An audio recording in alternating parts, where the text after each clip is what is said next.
வணக்கம். எனது பெயர் கார்த்திகேயன். நான் வந்து செக்ரட்டரியேட்ல ஏஎஸ்ஸா ஒர்க் பண்ணுறேன். இப்போ தமிழ்நாடு அரசு வெளியிட்டிருக்கக்கூடிய அதாவது அதர் தென் ஃபைனான்ஸ் அண்ட் லா அதில் 11 வேக்கன்சி வந்து நோட்டிஃபிகேஷன் வெளியிட்டிருக்காங்க. அதாவது மொத்தம் அதர் தென் ஃபைனான்ஸ் அண்ட் லா அப்படின்னா மொத்தம் 36 துறைகள் இருக்குது. அந்த 36 துறைகளில் அதாவது எம்எஸ்எம்இல நான் வந்து ஏஎஸ்ஸா வந்து ஒர்க் பண்ணியிருக்கேன். இதோடைய நேச்சர் ஆஃப் ஒர்க் எப்படி இருக்குன்னு பார்த்தீங்கன்னா, அதாவது நம்மளோட முதன்மையான பணி வந்து அரசாணை வெளியிடுவது. அதாவது கவர்மெண்ட் ஆர்டர் அப்படின்னு சொல்லுவாங்க. அதை தயாரித்து வெளியிடுறது நம்மளுடைய முக்கியமான பணி தான். அடுத்து சட்டமன்றத்தில் மாண்புமிகு சட்டமன்ற உறுப்பினர்கள் கேட்கப்படும் அந்த வினாக்களுக்கு அதுக்கு அறிக்கை தயாரிப்பது நம்மளுக்கு முக்கியமான பணி. அடுத்து வரவு செலவு திட்ட அறிக்கை, அதுக்கான ஃபைனான்ஸ் தயாரிப்பாங்க. அதுக்கு ஒரு முன் வடிவுகளை நம்ம தான் என்னது சிலதை தயாரித்து, அதாவது நம்மளுக்கு கீழே இருக்கக்கூடிய ஹெச்ஓடிலாம் நம்ம தான் என்னது பணம் எவ்வளோ செலவாகும் அப்படின்றத நம்ம வாங்கி நம்ம வந்து நிதித்துறைக்கு வந்து அளிப்போம். அடுத்து பார்த்திங்கன்னா, இந்த பல்வேறு விதமான பணிகள் இருக்குது. அதாவது தமிழ்நாடு அமைச்சு பணி, தமிழ்நாடு சார்நிலை பணி, தமிழ்நாடு காவல் பணி மற்றும் தமிழ்நாடு தொழிற்பணி, இந்த மாதிரி பல்வேறு விதமான பணிகள் இருக்குது. இந்த பணிகளில் பணியாற்றக்கூடிய அனைத்து பணியாளர்களுக்குமான அடிப்படை விதிகளை உருவாக்குறது நம்ம தமிழ்நாடு தலைமைச் செயலக பணிகள் தான். இந்த அடிப்படை விதிகளை திருத்தம் கொண்டு வர்றது அது நம்மளுடைய முக்கியமான பணி தான்.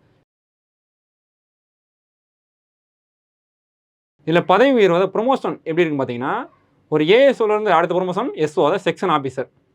எத்தனை வருஷம் ஆனால் சுமார் 6 முதல் 8 வருடங்கள் ஆகும். அதுக்கு மேலே பார்த்தீங்கன்னா, செக்ஷன் ஆஃபீஸருக்கு மேலே under secretary, deputy secretary, joint secretary, additional secretary சுமார் 5 பதவி உயர்வுகள் வேறு எந்த துறையிலும் கிடைக்காது, இங்கே மட்டும்தான் இருக்கும். இது இடம் பார்த்திங்கன்னா சென்னையில் மட்டும்தான் இருக்குது.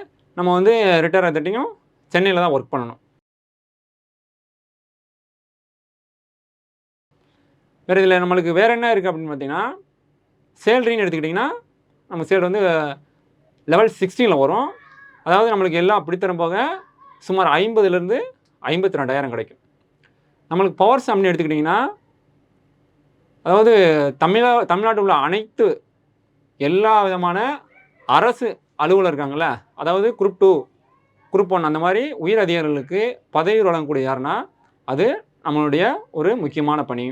அடுத்து அவர்கள் வந்து அதாவது இடமாற்றம் செய்யக்கூடியதில் அது நம்மளுடைய பங்கு ரொம்ப முக்கியமான பங்கு இருக்குது.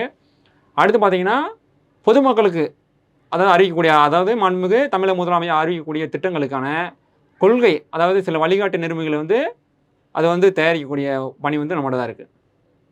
வேறு பார்த்திங்கன்னா, இங்கே தமிழ்நாடு தலைமைச் செயலக அந்த தலைமைச் செயலக பணிகளில் ஒரு 99% பார்த்திங்கன்னா யாருக்கு வந்து இந்த ஒழுங்கு நடவடிக்கை 17A 17B அப்படின்றதுக்கான யார் மேலே நடவடிக்கை எடுக்க மாட்டாங்க. ஏன் எடுக்க மாட்டேங்கிறாங்கன்னா, இங்கே வந்து அதிகாரத்தை ஒரு தவறாக பயன்படுத்திக்கிறதோ இல்லை வந்து வேறு குற்றம் அதாவது புரிகிறதுக்கோ எந்த விதமான சூழலும் வந்து இங்கே இருக்காது. அடுத்து பார்த்திங்கன்னா, நம்ம வந்து மாற்றுப்பணிகளில் போகலாம். மாற்றுப்பணிலாம் டெப்யூட்டேஷன் சொல்லுவாங்க. வருவாய் ஆய்வாளர் அதாவது ஆர்ஐயா போய்க்கலாம். அடுத்து பார்த்திங்கன்னா நகராட்சி ஆணையர், அடுத்து லேபர் ஆஃபீஸர், அடுத்து assistant commissioner of labour officer, deputy BDO, BDO மற்றும் பல்வேறு விதமான பணிகளுக்கு நம்ம டெப்யூட்டேஷன் அங்கே போய் சப்போஸ் அங்கே இருந்துக்கலாம். திரும்ப ஒரு 2 வருஷம் 3 வருஷம் முடிச்சு இங்கே வரனாலும் வரலாம்.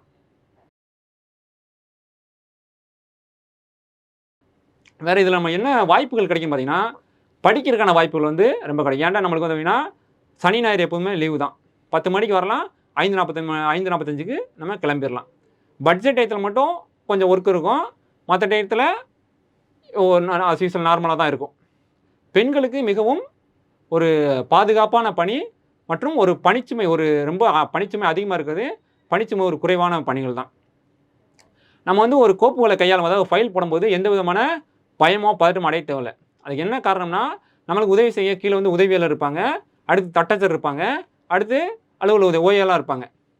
நம்ம மேல் அதிகாரி பிரிவாளர் இல்லை சார்பு செயலர் இருக்காங்களா, அவங்களாம் நம்ம வந்து சப்போஸ் நம்ம கோப்புகள் ஏதாவது தவறு இருந்தால் நம்ம திருத்தி கொடுத்துருவாங்க.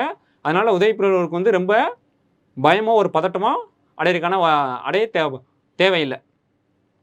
அடுத்து இதனுடைய சுற்றுச்சூழல் அதாவது என்னன்னு பார்த்தீங்கன்னா, அதாவது ஒரு ஐடியில் ஃபீல் பண்ணுற மாதிரி தான் இருக்கும். இந்த செக்ரட்டரியேட் பார்த்தீங்கன்னா ஒரு ஐடி பார்க் மாதிரி தான் இருக்கும். கிட்டத்தட்ட 5,000க்கு மேற்பட்ட பணியாளர்கள் வந்து இங்கே வந்து பணிபுரிகிறாங்க. அடுத்து இந்த பணியாளர்களுக்கு தேவையான அனைத்து விதமான வசதி நம்ம இடவசதியிலேருந்து எல்லாமே ஃபுல்லாக பார்த்தீங்கன்னா ஃபுல்லாமே குளிரூட்டிகள் தான், ஏசி தான். நெக்ஸ்ட்டு பார்த்தீங்கன்னா, நம்ம வந்து நம்ம வீடு செல்றதற்கு அதாவது பேருந்து வசதி, ட்ரெயின் வசதி, அடுத்து மெட்ரோ எல்லா விதமான வசதிகளும் நமக்கு கிடைக்குது. ரொம்ப முக்கியமான பார்த்தீங்கன்னா, கிட்டத்தட்ட சென்னையில் உள்ள பல்வேறு விதமான பகுதிகள் அதாவது ஆலந்தூர், இல்லை கிண்டி மற்ற அனைத்து விதமான பகுதிகளில் இருந்தும் ஒரு 100க்கும் மேற்பட்ட பேருந்து வந்து தமிழக அரசால் வந்து இங்கே வந்து டெய்லி காலையில் நம்ம வந்து இறக்கி விட்ருவாங்க. ஈவினிங் போகும்போது ஒன்லி நம்மளுக்கு மட்டும் தான் நம்மளை மட்டும் தான் அந்த போய் ஏற்றி இறக்குவாங்க. அடுத்து பார்த்தீங்கன்னா உள்ளே பார்த்தீங்கன்னா ஒரு 3க்கு மேற்பட்ட வங்கிகள் இருக்குது, 5க்கும் மேற்பட்ட ஏடிஎம்கள் இருக்குது. அடுத்து பார்த்தீங்கன்னா ரேஷன் கடை மற்ற அனைத்து விதமான பணியாளர்களுக்கு தேவையான அனைத்து விதமான தேவைகளையும் தமிழக அரசு வந்து இதுவரைக்கும் செஞ்சுருக்காங்க. இதில் ரொம்ப ஒரு முக்கியமான விஷயம்னா நம்ம செக்ரட்டேரியட்டில் பார்த்தீங்கன்னா அதாவது மாண்புமிகு தமிழக முதல்வராக இருக்கட்டும், இல்லை மாண்புமிகு அமைச்சர்களாக இருக்கட்டும், மாண்புமிகு சட்டமன்ற உறுப்பினர் அவங்க வந்து நம்ம நேரடியாக அவங்களுடைய பார்த்து அவங்கள பேசுகிறதுக்கான சில வாய்ப்புகள் கிடைக்கும்.